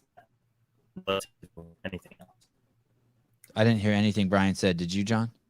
Yeah. So what he was saying was their weakness relative to everything else. For instance, Tia is not bad at the machines, but if that's the thing she's the weakest at compared to the field. In the toe to bar run event, she got 14th. So right in the middle, 14. Yeah. If you are a games athlete, do you want to be in Laura Horvath's position, alone in second place, but with fucking a major hole? Haley Adams, a top 5 with 10 years left in your career, but a major hole? Or a collegiate athlete who probably has, I don't know how old she is. Let's say 5 years left in her career, but with no holes. Who are you talking about? I'm just comparing Danielle Brandon to Haley Adams and Laura Horvath. Like, what do we see in the next 5 years from them? I mean, that's hard to say because Haley and Laura are fitter than Danielle Brandon. Man, Haley and Laura is interesting because their holes. They're alone, right? There's no one else like them. They're alone in that kind of category. Superstars with holes. No. I would say Gabby McGowan is in a similar category with legless rope climb. Serious? Laura. Yeah, it's like that. It's like if you see a legless rope climb, and Gabby McGowan, it's like that's gonna. If there's a workout at the games this year that's dependent on the legless rope climb, I would be confident saying it'll be her worst finish.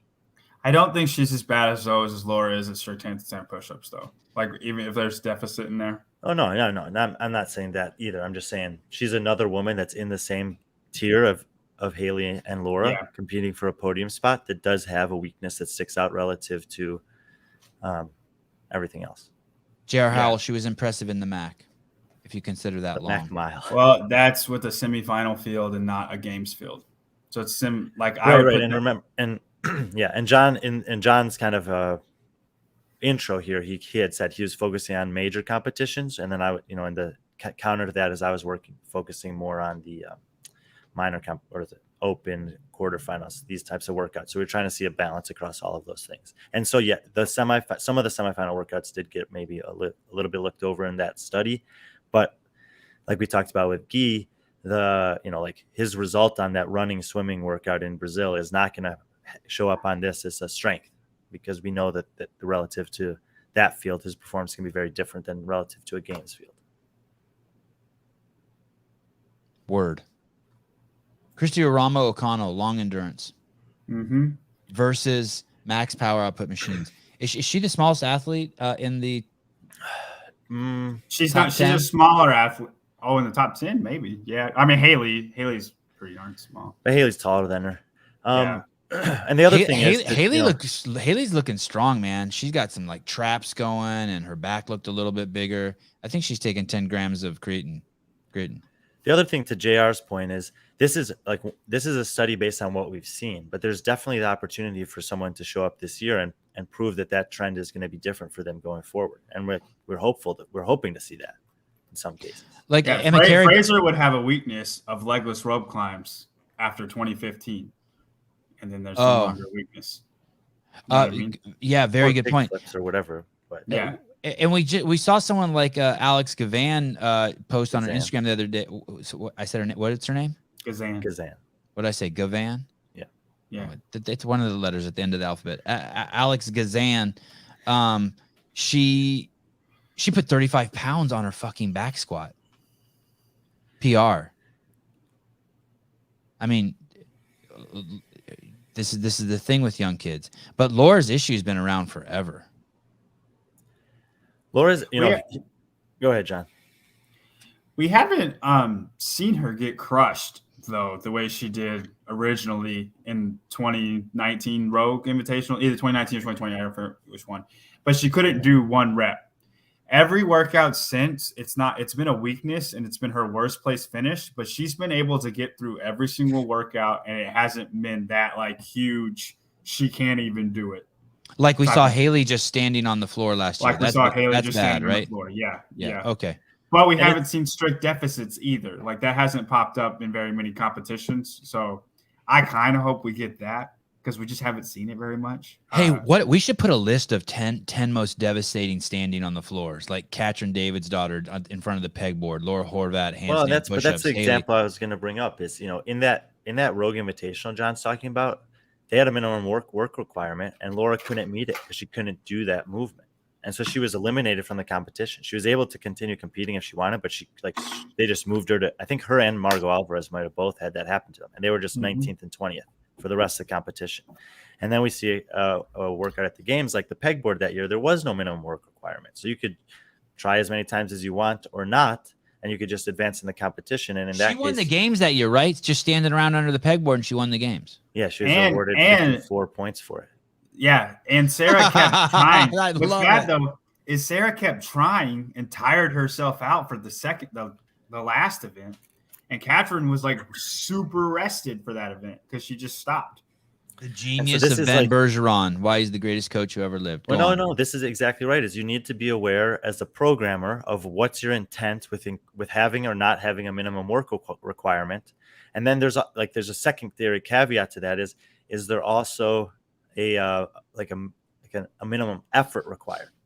Like, are you allowed, if there's no minimum work requirement, you're just allowed to take the workout off and say, I'm just going to not do this one. It's probably going to devastate me for everything else. I'll take 0 points and I'm going to crush the next 3. Is that allowed, or is that not in the spirit of competition? I don't know. Fuck the spirit of I think the spirit. I don't know if the spirit of competition matters in the finals. Right, the finals is kind of like it's the same as the scoring or whatever. Yeah. Like when you're making the competition, those are things that you need to think about. Because personally, I don't want to see someone ever win the games again that can't do or is not going to try, and then whatever the implement is. Okay, I have another idea for you for a show. For some stats. So that one is like a show top 10 best, like best standing around, getting your ass kicked, looking like a goofball. The other one is I wonder how the CrossFit Games champions would look if we took off the best performance and worst performance of every athlete on the podium and then looked at the games, if those athletes would still be at the top of the podium. 1, 2, 3. Helping get to work. I feel like I bet they would. I don't. Because I mean, I think you're right too. I think you're right, and that's a testament to those. It would be interesting. I mean, I'm just thinking. How many points did Vellner lose by last year? 84. Oh wow! We did this already. He would have still lost by 20 points. So if he took off the first and best. Yeah. Well, they both would have dropped the first place. So it would have been a wash. And then he gave away 76 points to Justin on the swim. So, he would drop that one. Well, no, to Justin's worst workout, which was, I think, a 15th. So, yeah, it wouldn't change anything. Sevan, did you see the kid on Joe Rogan that's a world champion, JJ, and only eats pizza and pasta? Yeah, kids can just do amazing shit. There's like 21-year-olds and the 23-year-olds in the NFL who live off of gummy bears and Coca-Cola. There are other years that it might have made a difference, though. I've seen a world champion arm wrestler just live off of Diet Cokes. It's but let's talk to them in 20 or 30 years and see what they're doing. Let's look at that kid's dad. How about that? I think it would make a difference in the podium at some years, but I don't think it. I mean, the champion, I don't think so. I mean, maybe 2017, Tia and Cara. 2 points. Yeah, possibly that. I mean, you're going to be looking at the closer margins of victory, right? So you want to probably look at like Ben Smith versus Fraser in 2015. And of course, there's going to be some tight 3rd and 4th races that we can't perfectly recall. So let's finish up with Matt in 2014. They were close. Let's look at Christy Arama O'Connell, long endurance. She doesn't want to see. So swim, kayak. So swimming's good for her. Long distance run is good for her, right? She did good in the toes to bar run last year. Yeah. But what she doesn't want to see is the machine. She doesn't want to see a machine or a power snatch, something where it takes mass to specifically make things happen. Specifically sprinting. And you wanted to ask about who is the same, or the extremes. Yeah. She was one of the most extreme people. Every time a high power output machine workout where it's a sprint was involved, she was always one of the last people.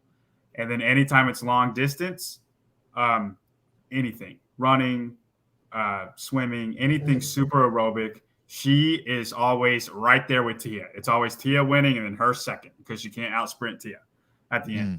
But she's always like right there with her every single year. And then Tia out sprints her on with 100 meters left. But with the machines, she's always one of the last people. She correlated so hard in the extremes whenever I was looking at this. I mean, she's a top 10. She might have the worst finish of someone that's in Brian's top 10, right? A 33rd. Yeah. Possibly, depending on a few other things we've already mentioned. And the antithesis to her is probably Danny Spiegel in this field, who's got the potential to win certain events and to take bottom 10s in other events. Mm-hmm. And it'll be the opposite to the ones that Christy does well. And Emily's the same as Christy. Emily Rolfe. Yeah. Let's do Danny, and then we'll get to Emily. Danny Spiegel, max out strength. So is she Guy? Is she Guy? Is she Colton Mertens? Is she? Here's the thing, like, who's her male counterpart? She's not Guy because there's Tia. Like, Tia makes her not Guy. Okay. Because I think Tia can beat her in some lifting events, and Guy is basically unbeatable, as we have seen. From what we have seen, Guy has been unbeatable in max out events. Does she beat Amanda Barnhart in all the strength events? I think she beats Amanda in most of them. Yeah, I think she'll be top 3 in any strength event there is, if it's just max out, and Ryan? should and might and probably win. I'd say if there's a lifting event, pure lifting event, she'll be in the top 5. I'm just going up here. I know she's not in purple. I mean, who else do you have though? Like there's Tia, Laura, her, and then Colin Brander, and then who else is there? I don't think Barnhart is as strong as those 4. Yeah, no, I would. Kara, we'll see. No. On a 1 rep max, no, you're probably right. Yeah, that's what I'm saying. I think she's probably top 5. And but her long endurance game is pretty poor. How poor is it?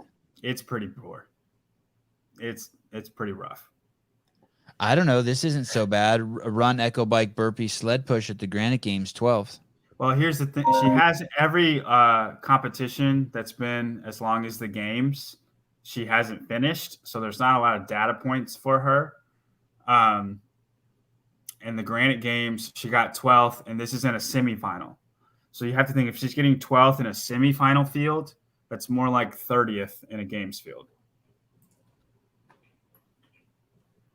I just saw an amazing text come in from a 5-time world's champion. And if we're being honest, her weakness is really just durability. Who, Spiegel's? Yeah. So meaning you have concerns she's could get beat up at the games and not finish. Why is that? Is she old, or is it's because of her anatomy? Is it an anatomy issue? No, I don't think so. I think she's just delicate. She's fragile. She's delicate. She's trouble with getting hurt in competitions. She's like a Formula One race car. If it hits a pot, it goes fast, but if it hits a pothole, it's done. I don't really think of Danny Spiegel as a Formula One race car. Help me out here with my metaphor, Mr. Young. What would you say? Monster truck? Oh, I mean, yeah, monster truck sounds good. Very powerful, but needs a lot of maintenance. Yeah. Axle snap on that thing. Yeah. All right. Does she finish top 10 at the games? No. Does she win an event? Possibly. I don't think so. The right event shows up early in the weekend. She could definitely win it. Okay, tell me what event. Yeah, it's top 30 people. Make the perfect event for her. I want to hear it. Max snatch. Or max snatch combined with like a heavy snatch combined with a handstand walk, like we saw at Wadapalooza that one year. Yeah, but she could snatch 220, and nobody else can do that. She's good on her hands too, and so is Brooke Wells. Colin Brander might be able to. But. There are a lot of women that are good on their hands. If it's just dependent on being good on your hands, you're not going to beat Danielle Brandon. But if there's another implement in there are some women that can challenge her in those workouts. And Danny's one of them, especially if there's a barbell associated with it. All right. Emily Rolfe, and then we only have one more in the purple. Oh, nope, not true. Emily Rolfe, long endurance. Where did we saw her kill? Did she pass? The toes to bar running workout from last year was probably the broadcast coverage was really good of this event, and you could clearly see her making moves throughout that workout to pick off Sam Briggs and then to hold off Tia. Tia was like fifth. Kristen Holte. Yeah, but it was Holte, her, Briggs, and Tia were all together. No, and then she just took off. There ended up being 2 at the end, and I think it was her and Christy that were the top 2. You basically saw Sam Briggs' form breakdown. It would be a great analysis for Chris Hinshaw. She was just running nice and smooth, and then all of a sudden she started doing this. I was thinking about Chris a lot while watching that workout, actually, because they had the camera on the truck, and you could see the way that they had spread themselves out. It was like Haley, Christy, Tia, Kristen, Rolfe. Was Haley there? She was up. She was like third or fourth, and then I think she got third in that workout. And Briggs. And then Briggs, she got like Briggs was there. I'm saying she was there in the group. Yeah, she was in front of them at that point. And I was actually watching to see who was relaxed and what part of their bodies were compared to who was a little bit more tense. And I was thinking that Chris would have probably really liked that one. And her weakness, Emily Rolfe, is strength. How bad is it? It's you remember that Haley Adams level. You remember that John said that Spiegel's 12th place finish in the Endure the Sled workout is equivalent to mid-20s at the games. Yeah. Of the 5 women that qualified from Granite Games, that 12th place finish is the second worst finish any of them had in a single event. Emily Rolfe was 22nd on the lift. Okay. Is she a former triathlete? Did I see? She's former something. Swim, run, something. I'm not entirely sure what her endurance background is, but she's top 3 in endurance events. Whatever she's doing, it's working. She's who are the other two? Christy, Emily, and the top endurance athletes at this year's games will probably be Tia, Haley, Christy, and Emily. Yeah. We go down to Christine Kohlenbrander, max out strength. There could be some. I'm curious to see if Lucy Campbell can hang in that conversation this year. You think with running too? We'll see. I mean, we'll see. Where is she now? I'm with you on that, but Yeah, I'm just saying she's of the new women in the field. She's the one that I'm like, I wonder if she can push into that group. And that's why her strength is endurance in swimming, but it's not in purple because we just don't know. She could be, but we don't. We haven't seen her in a games field. And she did very well on the row, swim, run. She won it at Wadapalooza.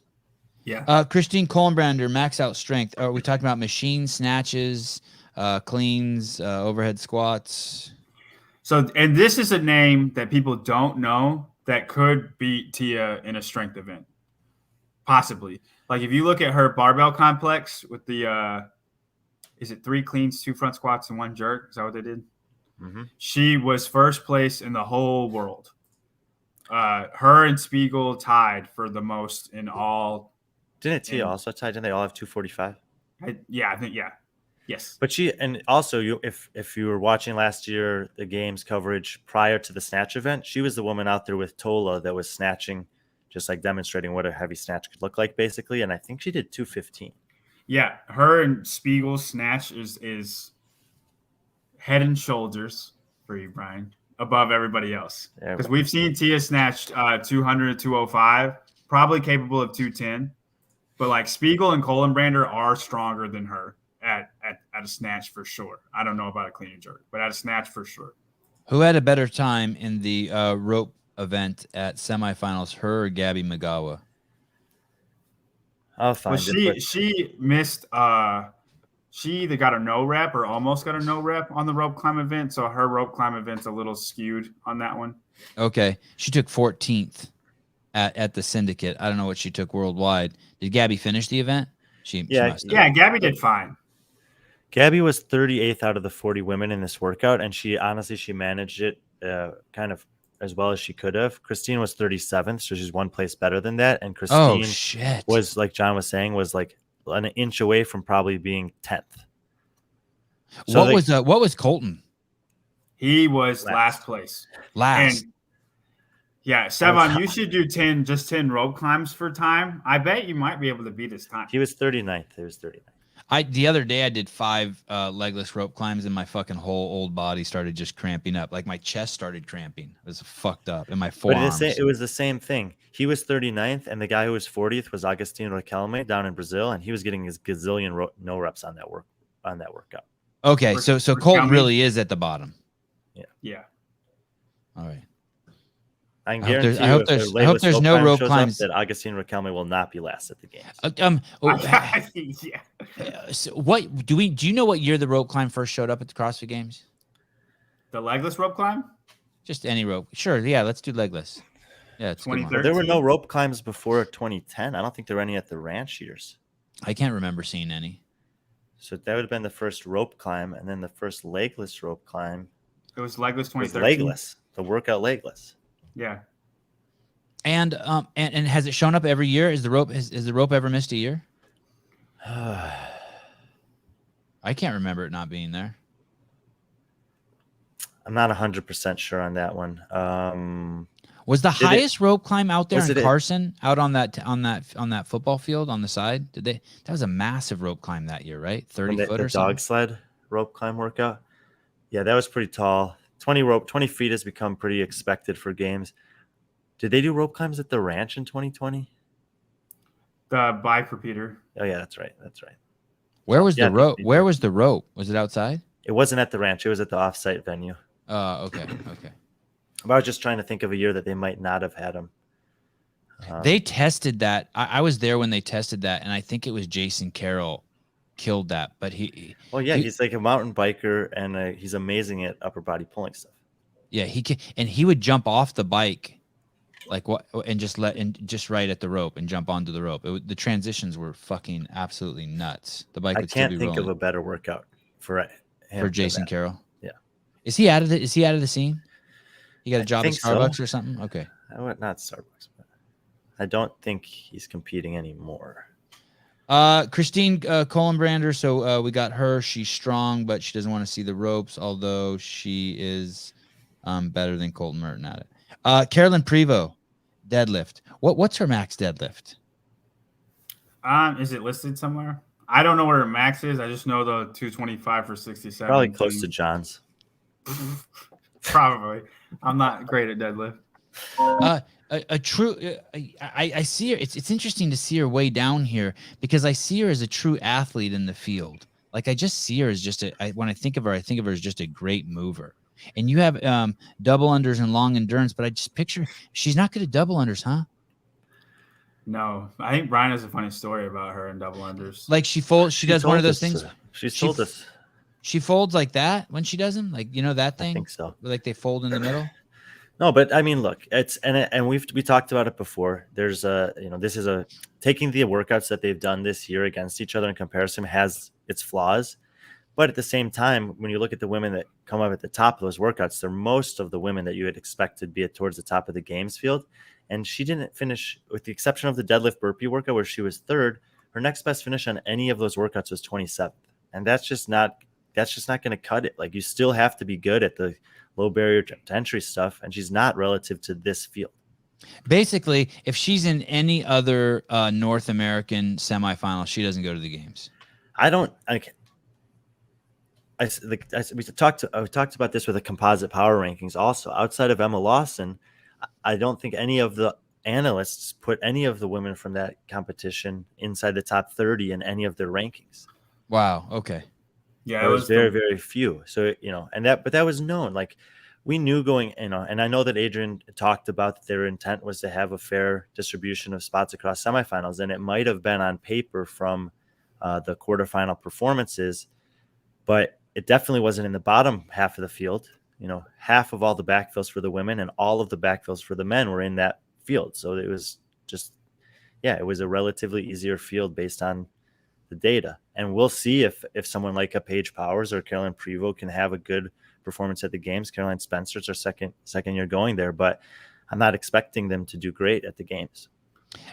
These people in this dark red and this red won't be playing Sunday. Like Sunday, they could fly home. A couple of them will. I mean, there's always going to be a surprise good and a surprise bad, and don't forget that there's probably going to be between 1 and 5 withdraws. Right. Yeah, the people in the brown will not be. Dark red and up have a chance. Yeah. You mean this? Yeah, they're getting Sung Young Choi, Julia Cato, they're getting cut. Michelle Morand and Seher Kaya. They're just there for they're there just because. Yeah. And how about this Rebecca Fuselier? Everybody in the dark red has a chance to make it through. It kind of just depends on the events and if they get, a handful of good ones. And how they manage the weekend, honestly. I had a great podcast with her, by the way. If anyone hasn't seen this one with Rebecca, you should see it. You should see it. Alex Gazan. Did she make it to Sunday? I think so. Now you're getting into the realm of the next shows we're having John on. Okay, fine. Anything? Fantastic data. I loved it. Anything else you guys want to add? We're an hour and 50 in. Surprised we made it this long. I know, that was great. 35 minutes ago, I thought you were going to quit on us. No, I made it. I'm looking at it's amazing how many people are on these spectrums, these outliers. There's so many great athletes. Well, this is I think I was talking about this last night when you asked me. Ultimately the reason for doing this is to try to see where some of the athletes that won't make an impact on the overall leaderboard could make an impact event to event that will have a contributing effect to how those top 5 or 10 male or female athletes end up sorting themselves out once everything's said and done. Because you haven't pulled up this other document I shared with you yet. It's not that fancy or anything. But if your weakness is upper body pulling or high volume pulling this year, that is bad news for you, because there are a lot of people in both the men's and women that are really good at high volume pulling because it's been tested this year already. Because of that, the legless rope climb was such a hard event as far as that goes. So if that's your weakness and you're Brent Fikowski, you might take a bigger hit relative to Pat Vellner's weakness, which has, maybe it's swimming, but there's only like 5 good swimmers in the field and 10 average ones. So Pat could improve and finish like 20th on swimming, and Brent could improve and still be 30th on high volume pulling, because it's a deep field in that regard. And also it's a little significant because there's way more people, especially in the men's field, that can make a difference on the podium. Like last year, Medeiros had to just stay close to Vellner. This year, there's way more men that could get in the middle of that, because just nobody was good enough. It was just Vellner and Justin, and everybody else was everybody else. But Roman is going to make a difference in the podium. Ricky is going to make a difference in the podium. Like, there's a lot more athletes that are capable of that than there was last year, which is fun. When we look at this top 5 that we didn't mention: Justin Medeiros, Patrick Vellner, Brent Fikowski, BKG, Saxon, Panchik, Tia Toomey, Laura Horvat, Mal O'Brien, Gabriella Magawa, and Haley Adams. These people, we didn't mention them, but they could take away the wins from any of those people outside of like maybe Guy.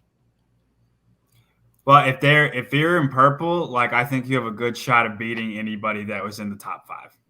But it's still not a shoe-in. It's not a shoe-in. No, it is for some of them. I would say Roman and Hopper on the machines is just as likely as Guy on a max out event. Brian? Yeah, I agree with that. I would say Ricky in a running event is just as likely as like most of these in the purple. I think they should win. And over here. I would say is a little the difference is Tia. The difference is Tia. You could be the best in the world other than Tia, and that's just as impressive as being the best in the world, basically. But the women don't have a Roman, Ricky, or Jason Hopper. The closest thing would be Amanda. Well, I mean, Daniel Brandon is just as dominant in handstand walking as Guy is in strength. Okay. Christy Aramo is just as dominant in long endurance, other than Tia. So I mean, like, they have the same people. It's just Tia can beat any of those people, where the men is not the same. All right, guys, great show. Thank you. Thanks for having me back. Yeah, we dusted you off.